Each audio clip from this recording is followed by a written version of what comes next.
All right, being 6 o'clock, we're going to call the Coos Betty work session to order, and no decisions will be made tonight, just deliberation. And so, first item on the agenda is public comments. Anyone want to make a public comment this evening? I saw some people sign up. Is that correct? No pledge of allegiance. Yeah, we don't. I know. Okay, so there's a comment that I will read for the public comment period. The public comments period is intended for the public to share ideas and concerns. It is not intended for the interaction discussion with council. There may be opportunities for public comments during specific agenda items that require a public hearing. Members of the public are requested to confine their remarks to questions or issues under discussion during this time. During any designated comment period, individuals shall not engage in personal attacks, shall not impugn the motives of any speaker, and shall at all times while in session conduct themselves in an appropriate manner. No person shall make personal, impertinent, slanderous, or unauthorized remarks or become boisterous while addressing the council. And before we just call it the public comments, I just want to remind everyone that we also have Councilor Matthews virtually and also Councilor Cribbins on there also virtually. So, Christine Moppet, how are you this evening? Well, thank you. Did you come to wish us a happy Thanksgiving? Is that what you're doing? Well, that's part of it. Okay. This is I always have multiple ideas, Sure. but I came tonight for two reasons. One is to give thanks for our freedom and our friendship and for all of you who serve us. I really want to thank you for your dedication and engagement in the community that makes this place so special. I mean, it really is an incredible community, and I've lived in many. The second reason I'm here is that I learned that Newt Nemeth is going to be recognized as the 19th recipient of the Lila Bidwell Human Dignity Award. And that's at the Egyptian Theater on Thursday, December 4th. That event is sponsored by the Human Rights Advocates of Coos County and includes a film and other activities. I have had great pleasure working with Newt on various events that he supports and leads, including his well-known tuna prep as one of the tuna guys for many events, especially Oktoberfish. Newt is engaging and articulate at important meetings that relate to our coastal environment. This award is a great honor for him and is well placed to recognize Newt and all he's done for our community. I hope you can all take the time to be there, if possible, to celebrate with him. And that's the purpose of my coming tonight, and thank you all. Excuse me? It's at the Egyptian, and I've seen various on the Egyptian calendar. It says 6:30, but then there was something that said it starts around 6. So I didn't have a chance to check on that, but he's a really special person. Thank you.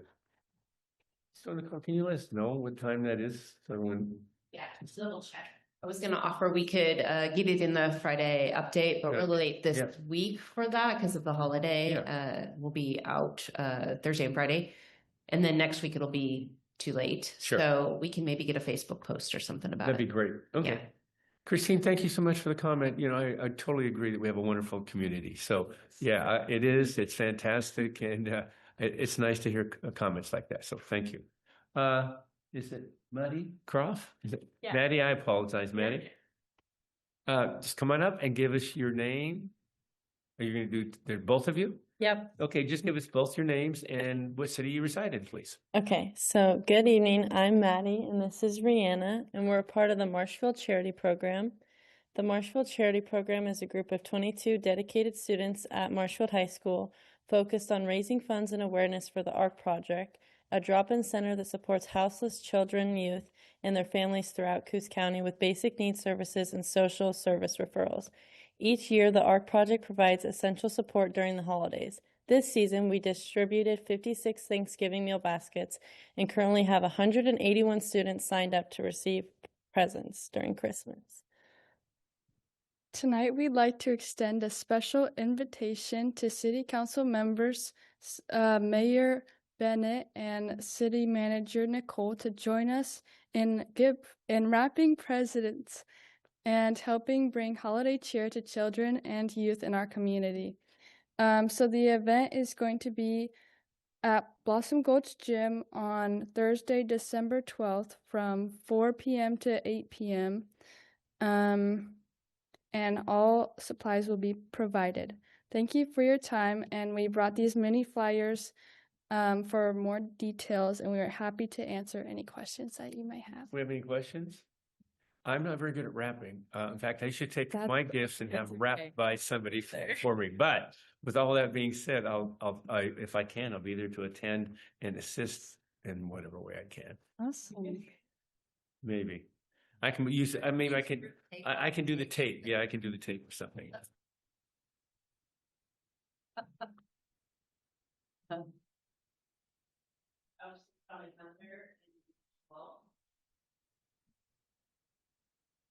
What? The 12th is a Friday. Oh, dang it. Thursday on there.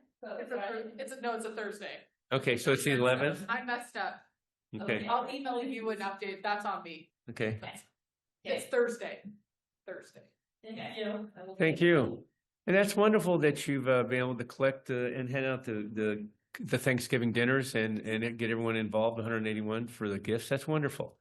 So do you ask the community to participate in this or? Usually we just like the Marshall Charity Program Master Presents. I think this is the first year that we're reaching out Okay. to you guys, but If you come in advance, maybe next time and ask the community to help participate, maybe we can all help out a little bit. But good job. Thank you so much for doing that. Yeah, absolutely. And maybe you can put that in the on the post. yeah, no, you don't want that, Michelle? No. No? Okay. All right.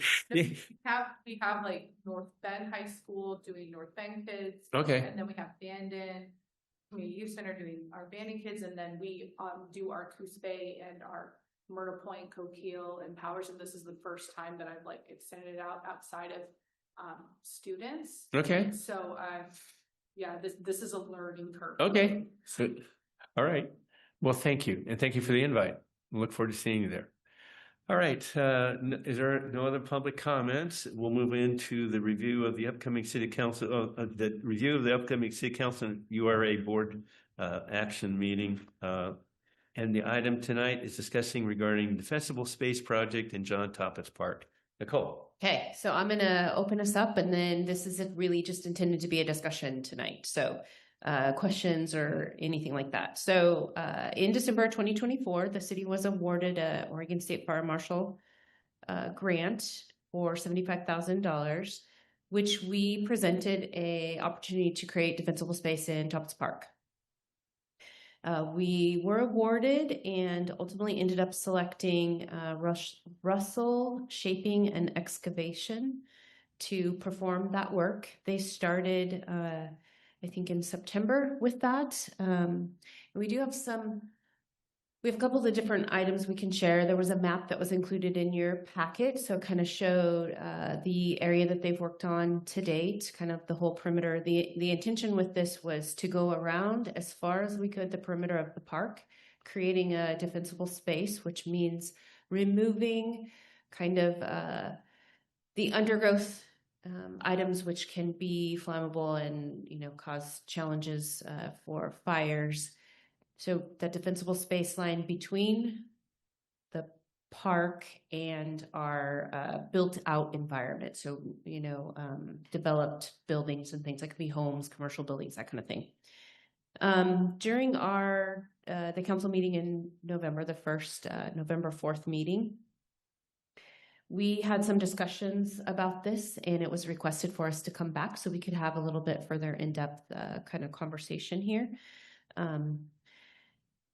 In your packet, we've shared the contract, the grant agreement, the PSA, which was put out for the work. Those are things that were in the packet that we had on November 4th. We've also had the map added this time, and we also included an update for the Coos County Wildfire Protection Plan, which this region has been working together, the fire departments, Coos Forest Patrol, all of those folks to come up with a kind of best practice and a plan so that we are prepared when and if we have wildland fires here. And there were, Chief Atkins has been through it and kind of identified some of the key points that might relate to our instance here. This is a special kind of circumstance. You're often talking about maybe large expanse of wildland areas and or defensible space in your home. And what we did in the park is a little bit different than that. So from this, we've obviously learned some things. This is our first kind of attempt to kind of do this work. It's really important to us to get this right. I think where we might have done a little bit more refined work is maybe helping all of us get on the same page of what defensible space needs in this specific setting. We may have that understanding in our homes. We know how to do that in our homes. And we hear probably a lot about what defensible space might mean in forested areas, large tracts of land. But this is a park setting. And so kind of understanding what this could look like in a park setting when we're very used to what parks look like, right? This is a variation that we maybe weren't ready to see. So kind of giving opportunity to talk through this. Also, we have Chief Atkins' team brought the drone out. And we have about a 5-minute video. If we're interested in watching the whole thing, we can certainly skip around through it if we'd like. But it does some good aerial of the whole park, so you kind of get an understanding of the expanse, what the tree canopy still looks like. And then they came down to ground and kind of walked through the path. So I'm not sure if any of you have had the opportunity to be through the park to kind of see this work, but this is a great way to not have to have been out in the middle of the park, but still see what it currently looks like. We did put the project on hold just till we had some opportunity to talk this through a little bit. And we want to maybe consider what moving it forward might look like. So we make sure we can stay on a timeline that aligns with the contractor's schedule. Obviously want to avoid, if we can, any changes in that timeline, because we'd like to be able to make sure we're getting full benefit of the full grant dollars without modification of the timeline and perhaps change orders, any things like that. The other thing I would share is that we have Kelsey. She is online from the Oregon State Fire Marshal's office, and she's offered to spend some time if there's any questions in relation to, managing forest lands in general. I think I've heard, and I'm going to just coin the phrase and use it again, but she might be able to answer some of the pointy head questions that we might come up with here tonight. So appreciate her time to be here with us and participate if you guys find value in that. So I have one question. So I was looking at the cover page and it says the grants for 75,000, but I'm looking at the agreement, it says 50,000. Well, it says 50,000 is the agreement for, so I was just concerned by, that's what it says. So it's 75,000 even though the agreement says 50? That's our understanding, so good. It says professional service agreement over 50,000. So that there was no specific amount in this contract then. Yeah, I'll double check that, but it's our understanding we were awarded a grant amount of 75. Personal service agreement for this Russell Services says over 50, so it's just open-ended or It's in the footer. Is that what you have in all of your contracts, professional? Oh, that's our template. so just put it in. Yeah. Okay, Yep. got it. All right. Sorry, I thought you were talking about the grant agreement. So No, I'm just trying to confuse it. yeah, no, that's fair. Okay. Good starting question. Get us on our feet. Nicole, I appreciate everyone. Everyone knows I was the person who first brought this to the council's attention. And I want to ground us in again. The reason that I really wanted to have this meeting is how can we going forward have a real balance of parks are public spaces and natural settings and still accomplish defensible space. And so when this grant came to us, I think in December of 2024. I today know much more about defensible space than I did in December of 2024. I think the real opportunity for me as a counselor is there were terms 30 to 50 feet. I've read in the law as much as 100 feet. And that's where it went wrong for me. So there's emails that say from from the previous fire chief, Anderson, 30 to 50 feet. There is some reference to 100 feet. And so my expectation when I went back to see what that would look like, what I imagined it to look like, was, of course, we were going to get rid of the underbrush. We were going to get rid of anything that was combustible. There's a lot of rotting wood there. And when I went back there, what I saw was from fence line to path, what felt like a clear cut. And that's the concern I have. And so I understand that we received the grant. I think, and so to make sure this isn't about the past for me, what it's about for me is going forward. How do we make sure that we manage that? And maybe sometimes we say no, we don't want a grant for $75,000 if it's 100 feet in a public park. Of course, I know we like grants and it's going to help us. I think part of the reason that we're in this situation is we have a challenge with the unhoused. This conversation, I don't think that we've dealt with in the past. I know that that's a concern as well of who's living in that park and the concern of forest fire. So I know that the landscape has changed. But again, I just want to ground us in how do we make sure for future councils, for future staff members that this doesn't happen? And so my request was, if we're going to touch a public park, right, a beloved public park, then let's make sure it gets in front of the Parks Commission. And I'm going to add one step further to that now. Let's make sure it comes before this council. These are public spaces that our citizens appreciate and experience. And I know we've received some letters of support that has been done. I have heard complaints on the other side. So of course there's going to be a balance. And I know also, Nicole, that you said that we haven't spent the full $75,000. And of course we want to get this good work done. So it sounds like we've only spent $8,000 of the $75,000. Is that correct? We had a update, so starting until I think yesterday, today, whatever Yeah. that cutoff. So we're at about a third of it. So 25,000 in total for the area that's been covered so Okay. far. Yeah. So what I would love to see is there an opportunity with the remaining dollars, which is separate from really what it was a process question for me of when these things come about, get it in front of the Parks Commission, get it in front of the City Council, because these are our beloved public spaces.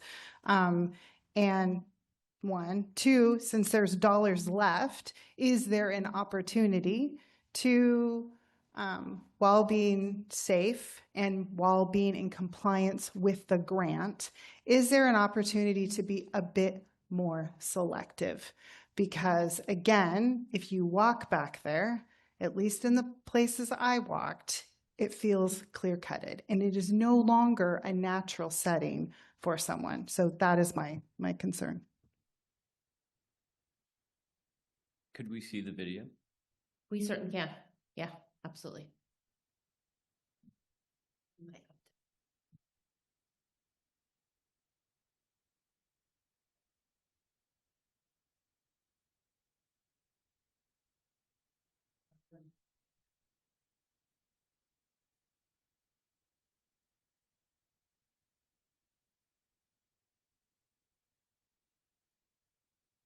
And I think at first this kind of grabs the view from the canopy.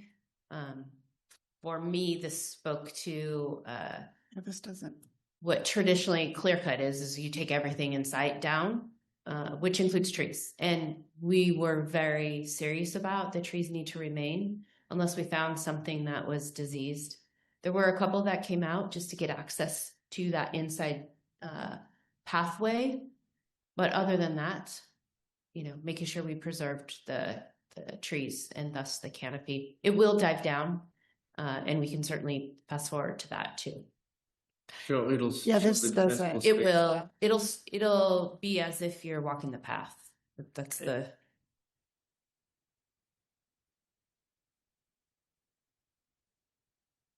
I tried to. So a question from what we're seeing, obviously on the right of the screen is the park area.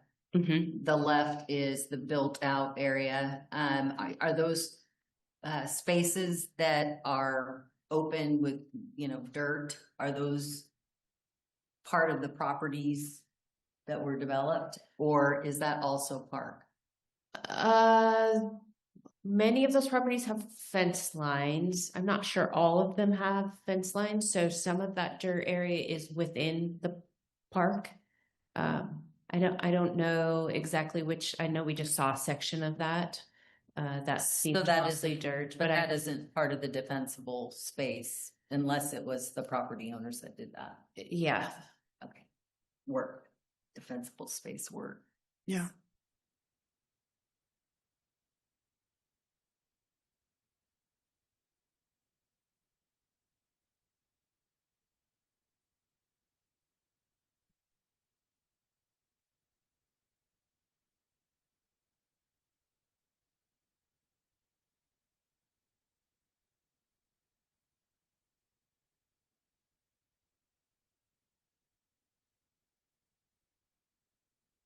Is that defensible space right there? Yep. So that's within the park. Mm-hmm. Yeah, and I will say from this view, it's not as Yeah, as, you need to be yeah, down. you need to be in it to this looks rosy. It looks like I don't have a No, Um, that's yeah. fair. We were capturing, the idea that the trees were intended to be remaining standing. So what kind of equipment was used to do this process? I hope someone else knows that answer. What kind of equipment do we know? a bucket. I only know what I saw out there, and there was like an excavator, and I think there may have been a little bobcat at one point. Yeah, because the reason I'm asking is because we had a contract to do the airport, and I forget the use it cost, but it was horrendous. And this thing just ground up stuff and was very detrimental to, Skid loader. I don't know what it was What do they called, call but it? in fact, we stopped the process because it was so bad. So, I mean, this thing just went in, mowed things down and ground it up. And I don't know what the terminology of the equipment was, but it was something else. So anyway, I just didn't know what kind of equipment was used and what kind of process was used. I just was curious. It's probably a skid loader. That's what it was. No, no, Used there. it It was for- something else. Maybe this thing was like. And nothing was ground down yet, so that I could see like ground. It was just kind of shredded.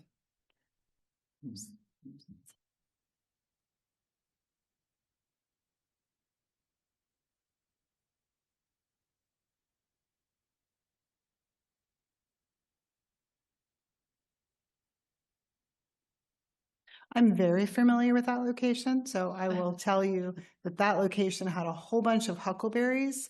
And that's what I'm talking about right there. That location had huckleberries and some trees, and if you look closely, it's all gone. And I understand huckleberries come back.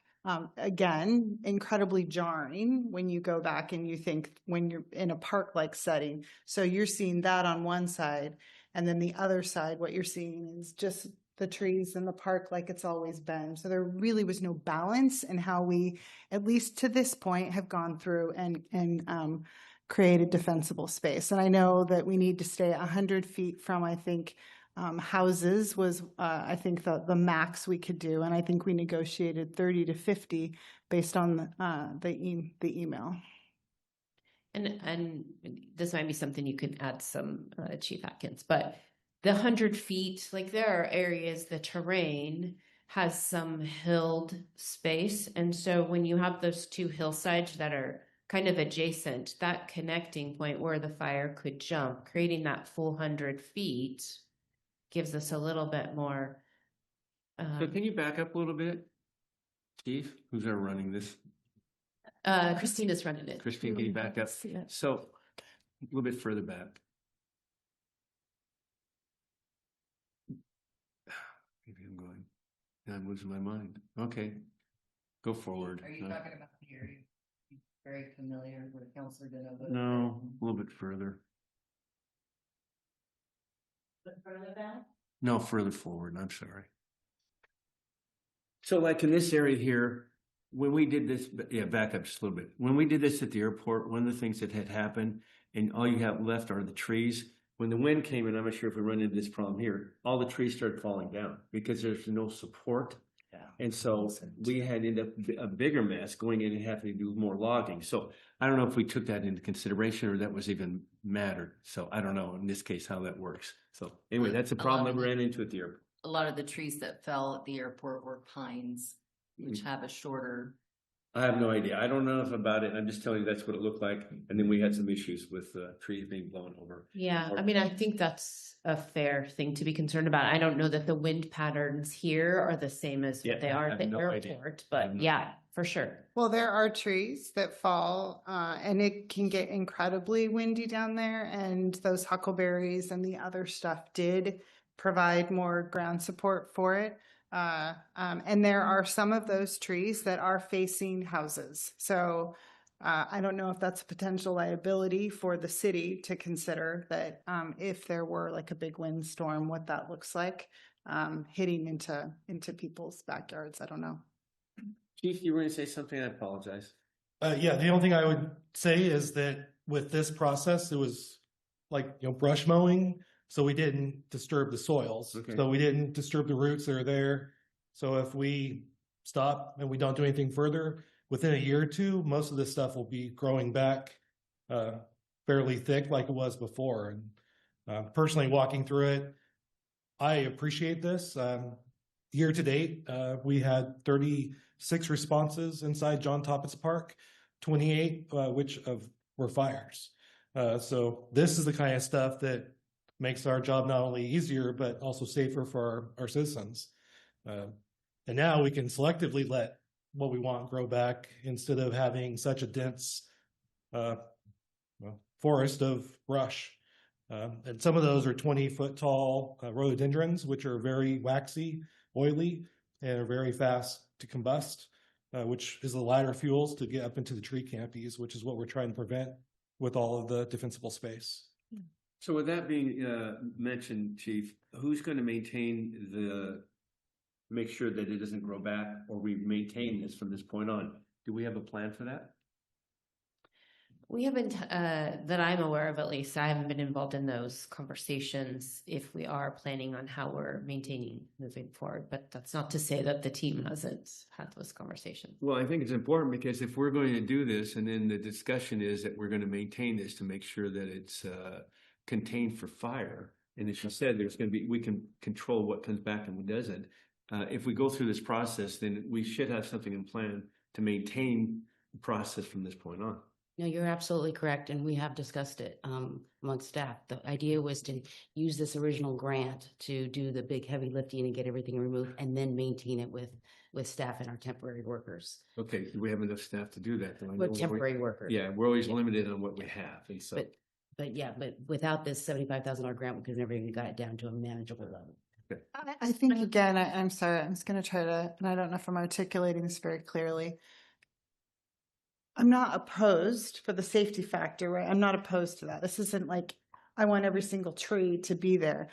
I think the challenge I had is leave something, for God's sakes. Leave a couple of huckleberry bushes so when you're walking through the park, it's still a park and it's safe so that you guys can accomplish your job.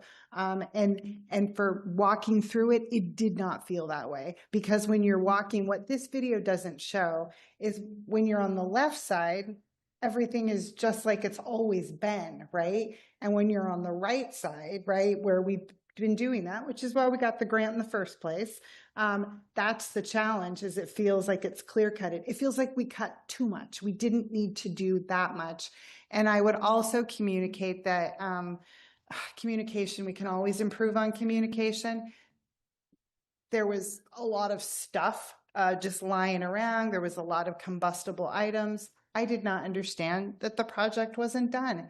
And I'm a city councilor. So if I don't understand that the project's done, then perhaps communicating it, right? Just being more communicative going forward. So. Sarah, you had a comment? Yeah, I don't disagree with the communication, Yeah. but I do think that we live in a different world now. with global warming and wildfire risk. I had to take down a beautiful tree in my yard because I wasn't going to be able to secure insurance for my house. And like we just live in a different world now where we don't get the privilege of those same things that And I we had recognize that. before, Yep. right? Yeah. And so Mhm. I think maybe a complimentary grant to plant native plants that are lower, that have a lower fire risk, so that there's still like some beautification of the park and maintaining a park-like setting. But I don't think that I think this problem is just, we know this problem is just going to continue. Like it's not, we're not going to have less wildfire risk moving forward. Not until we address the unhoused issue. And that's what it really is about. I was just going to ask, Fuels. of those 36 fires, how many were near or in a homeless camp? So the majority of them were most likely transient related. I don't know of any That needs to natural be addressed occurring too. fires that were out there. That needs to be addressed because you're not supposed to camp inside of a park. The other thing is, and I don't know if this is part of that contract, but if you do this work and you put what's termed duff in the area, you have to remove that or the fire hazard is still there. Yeah. Is there plans to remove the materials that are left behind once they clear it? Because there's a lot on the ground. A lot of huckleberry, a lot of trees. I think Stephanie and I did some research that for a Douglas fir to decompose, what is it? Like a stump is like 2 to 4 years. How does that work? Just dries out. So for us in the park, the duff is actually what helps to save us because it holds the moisture. And so it helps to reduce the travel of the low fuels, which then move up to the ground fuels. So to remove duff in our area with all the pine needles would be impossible to get it down to actual dirt. I mean, you're probably looking at a good 6 inches to a foot of solid duff before it deteriorates. So is there a way, if I can try to bring this into some kind of context, is there a way to facilitate this situation that we need to do? There's no doubt about it, and still keep some selective things like that aren't going to be flammable, like the huckleberries and some of the other things, which would still give some effect of the decor and more of an aesthetic feeling. Is there a way to do that with this grant, or is this grant just set up where this guy goes and mows and can't be selective in that fashion? I just feel like the way he's coming in with machinery and not selectively cutting each Right. brush. Exactly. So Yeah. I think it's going to be hard if we did it by hand, I don't know how far 75,000 would get us. No, I Do that understand that, but I mean, like that. Phil, instead of just mowing, just going down and mowing, can he just direct the mower and maybe maintain some of the stuff? I don't know if that's even possible. I'm just asking. So anyway. They're huckleberry bushes. I think you can do that with huckleberry bushes. I would offer if Kelsey had any feedback and listening to any of this, absolutely, open to any insight you might want to add. Of course, this is not I understand this is not your conversation, but if there's anything of value you think we could learn, certainly open to that.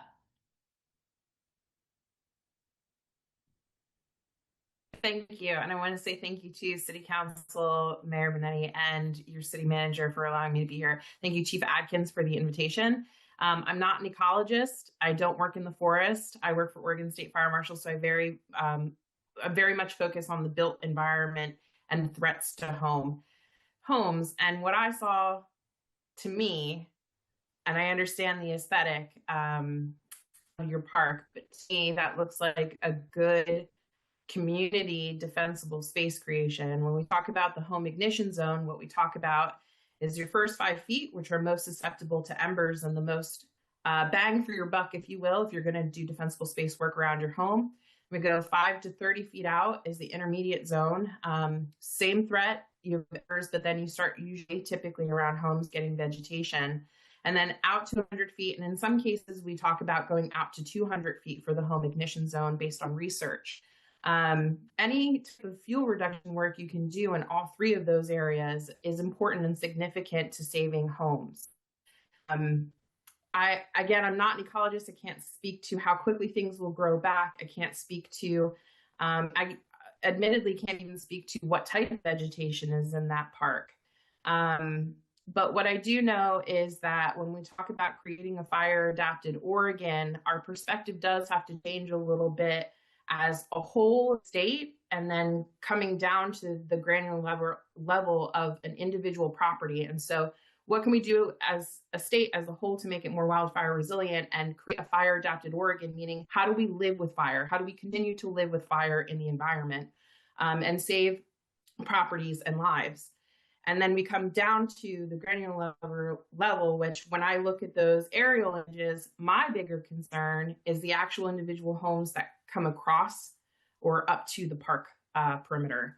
I don't know if that's beneficial or helpful or not. That's just what I see from the aerial images and the work that's been done. I will say, as we're talking about that wildfire resiliency and how we build it, Oregon State Fire Marshal has invested just about $1 million in Coos County as a whole since 2023 on multiple fuels reduction projects, and including the investment of developing the Community Wildfire Protection Plan, which I hope that you all get to go and read through. We will have an opportunity to have public feedback, and it's moments like this meeting and how the feedback you're hearing from your constituents that would be really beneficial in finalizing the development of the community wildfire protection plans and including your concerns. Any questions for Kelsey? I hope that was helpful in some way. Yeah, thank you. I don't want to belabor this. I think this is a two-part. I'm requesting this council, when we're doing work in our parks, that it goes to the Parks Commission and then it comes before this council. I don't think we do that much in these parks that we shouldn't see it, because we're going to hear from our citizens. That's my first request. In terms of the second request, we have $50,000 left. I think a huckleberry is a native plant. And I think perhaps now that we've had this conversation, I know we've paused the work, just being a bit more thoughtful as we're walking through that space while still being safe, I think would go a long way. And lastly, sorry, there's a third point. We have to address the unhoused issue, because we wouldn't even be having this conversation if that is addressed, because we haven't had, I think, a big history of 26 fires. What, in the last year, we haven't had that historically, 36 fires. So I think those are the concerns for me. Troy, you had a question or comment? Or did I not? Okay. Troy, you're muted. No, Can't hear him. I heard it come on and go off. I think he said you're right, Lucinda. Is that what you said, Troy? Okay, got it. So, okay, so I think if moving forward, if we can have more involvement down the road, I think that's what I'm hearing. If anyone disagrees, please let us know. Second of all, from this point on, with the 50,000 left, if there's a way to be a little bit more selective, it says thinning overgrown brush, doesn't say mowing it down in this press release. So I think if we could take that into consideration and try to keep some of it, so there's some aesthetics, maybe not going 100 feet all the time, maybe narrowing it down a little bit, so there's that buffer when you walk the path on both sides. If we can try to accomplish that in this time and then go from there. I think trying to get also a way to move forward and manage this in the future. And secondly, the homeless. And I can tell you, I am so frustrated to no end that we have organizations that facilitate the homeless going in there, which is causing part of the problem. And we need to stop that. And they know it's against the ordinance, and they're violating the ordinance, and they're purposely doing it, and it's wrong.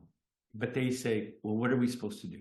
Well, putting them in the park is an atrocity for the homeless, and they need to take care of them in a better way. If they're going to be a nonprofit that raises funds to take care of the homeless, they don't need to just feed them and then take them back and dump them in the park. I'm sorry. I don't think that's humane in any fashion whatsoever, and it needs to stop. Plus, they're violating our ordinance. So I don't know if we need to get legal counsel involved or something to So- facilitate this. You know, That's good. sure, I know, but I was talking before the hands went up. So anyway, okay, I don't know who's first, Troy or Carmen. Whoever wants to go first. I'll just chime in.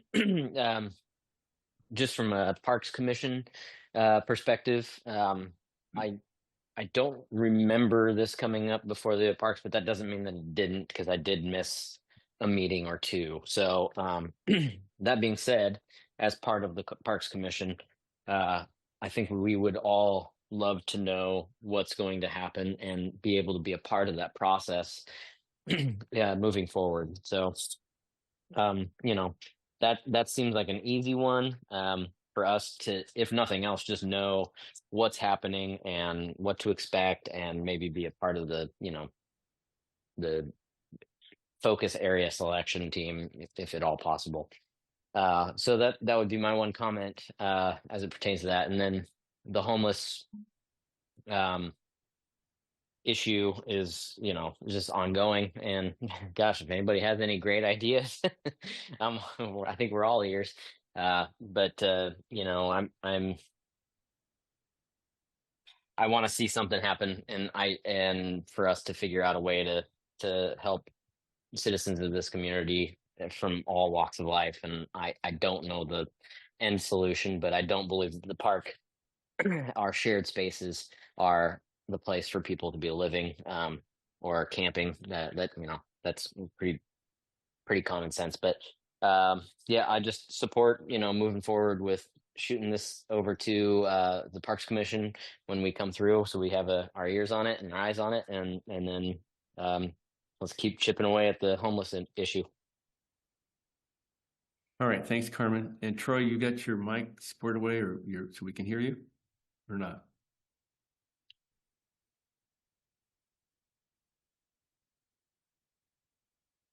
No, he doesn't know what's going on. Okay, all right. Well, anyway, I think we have a direction. I mean, I don't think it's crystal clear, but I think you have a concept of, you know, where the council wants to go. And I think that we can probably achieve that. It would be nice to see a plan come before us for the remainder of the $50,000, just to the point what we talked about, just to make sure we can all be on board with that. I thought, though, that this work had to be done by December 31st. Is that right? Oh, so we've got a bit more time. So it would be nice if it could just come back so we could do exactly what we said we were going to do and be able to review this and just be informed about it. So when we are dealing with constituents and for ourselves, we know what's going on. So can I make a suggestion? Because we won't have a meeting until December 16th, and that's going to put things in a bind.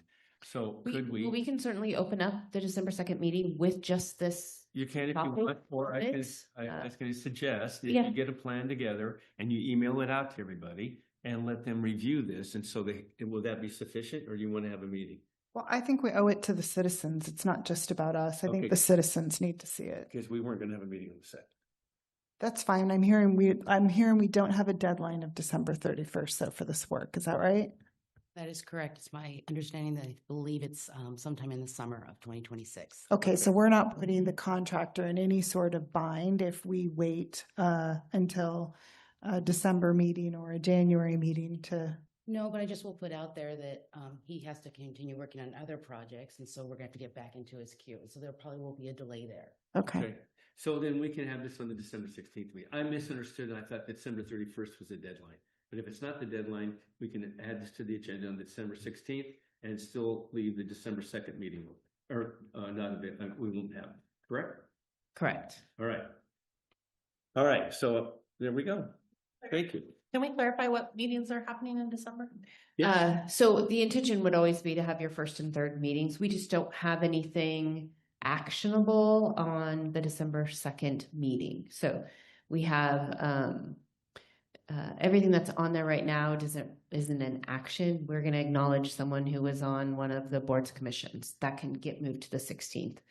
I'm trying to remember all the things. And we're going to on there. invite some people to the VCB board. And that can happen before the end of the year. So there wasn't anything that had meat No that action. required us to pull you guys together. And then we need to get that agenda out by tomorrow. So we made a decision because we're gone Thursday and Friday because of the holiday this week. As of today, we didn't have anything that required action. for preparation of tomorrow for an agenda. So we made the call today that it didn't look like we needed a December 2nd meeting. I mean, and so, I mean, I hope everyone's all right with that because, you know, these are the holidays and as far as I'm concerned, if we could skip all of December, but I know that's not feasible. And, you know, I mean, I've been pushing for this a long time, even part of the summer, to give everyone a break and staff and us. But then what happens, things back up and things need some attention. And so we feasibly can't just do that, unfortunately. So we only have them. So we'll have a meeting on December 16th, which will be the third Tuesday of the month. Yeah, and we'll do what we normally do when we don't have a meeting. We'll still issue an agenda that says canceled. You know, so we'll have that public notification that we won't be having the December 2nd meeting.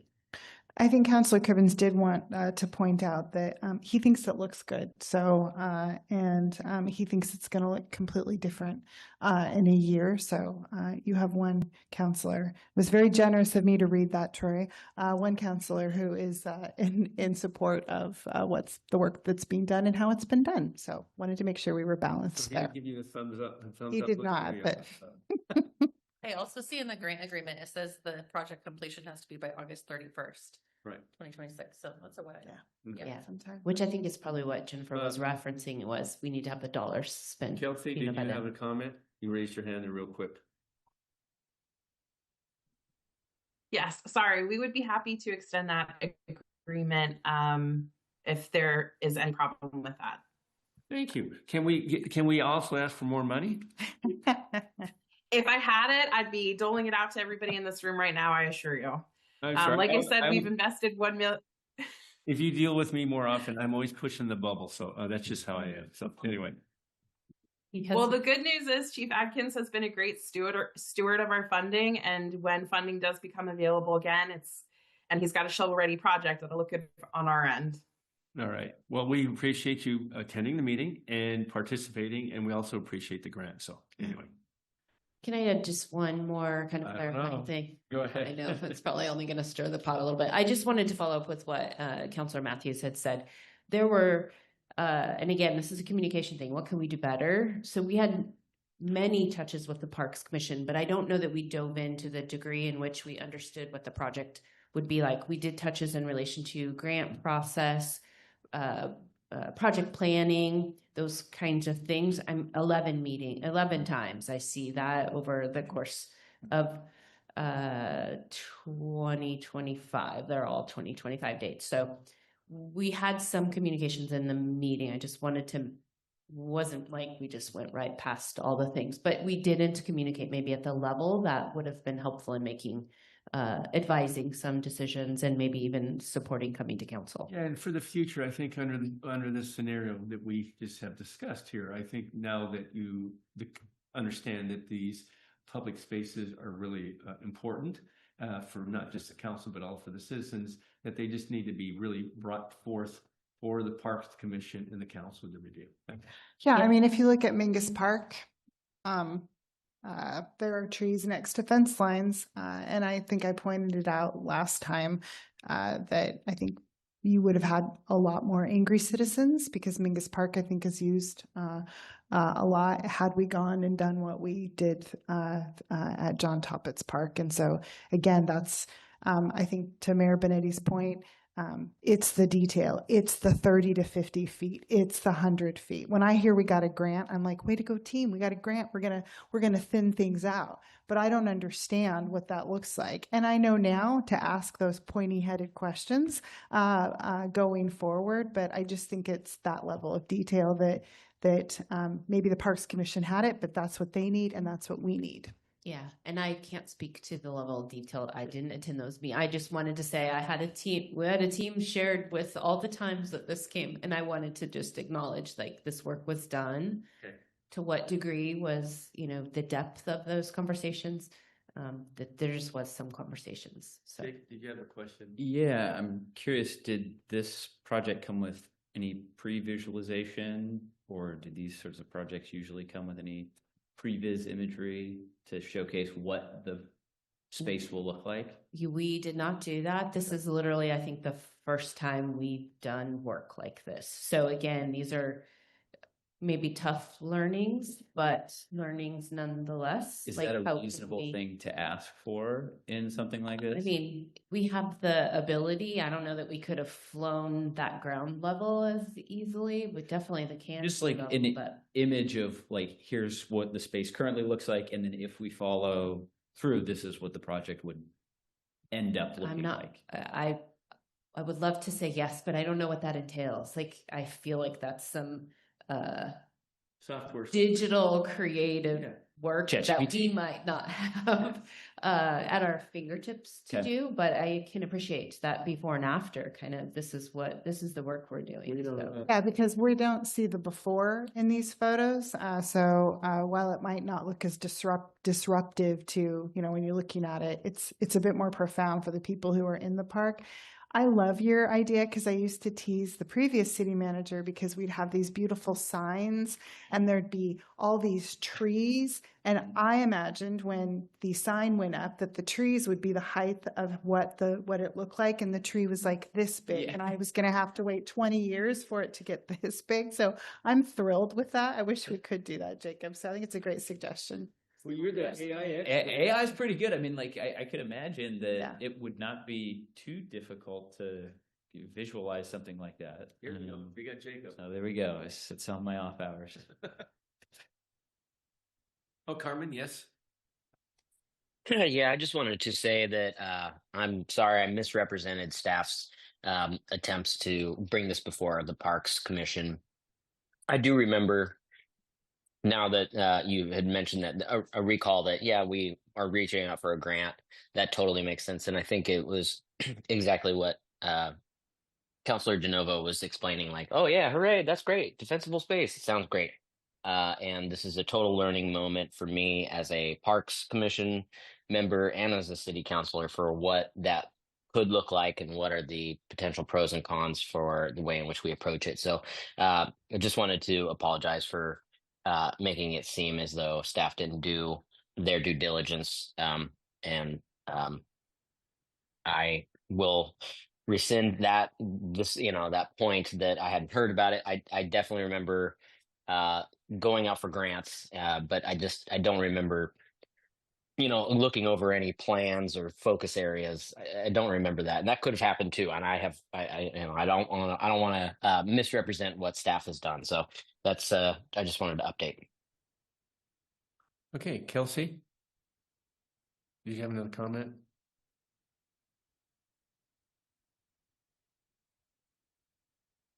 You're frozen. There Oh you go. gosh, can you hear me okay? Yes, now we can. Yes. I'm sorry, my internet keeps going out. One of the things I wanted to mention, if you're looking into parks and some success stories we've had at the state level, the Cottonwood Canyon State Park had some field production work and they were able to save some historic buildings that are in that park. So if you're looking for information that supports some of this work, I just wanted to share that success story that we had here just in the 2025 wildfire. Okay. All right. So is there any other comments? Only one last comment, Mr. Mayor. I noticed in the scope of work, it also doesn't have a lot of detail. It simply said mowing all underbrush is directed on safe boundaries. So I think that we also need to consider having a little bit more detail in these contracts so that, and I know it sounds like we have staff that follow or that is with them, but quite honestly, I would want to know that.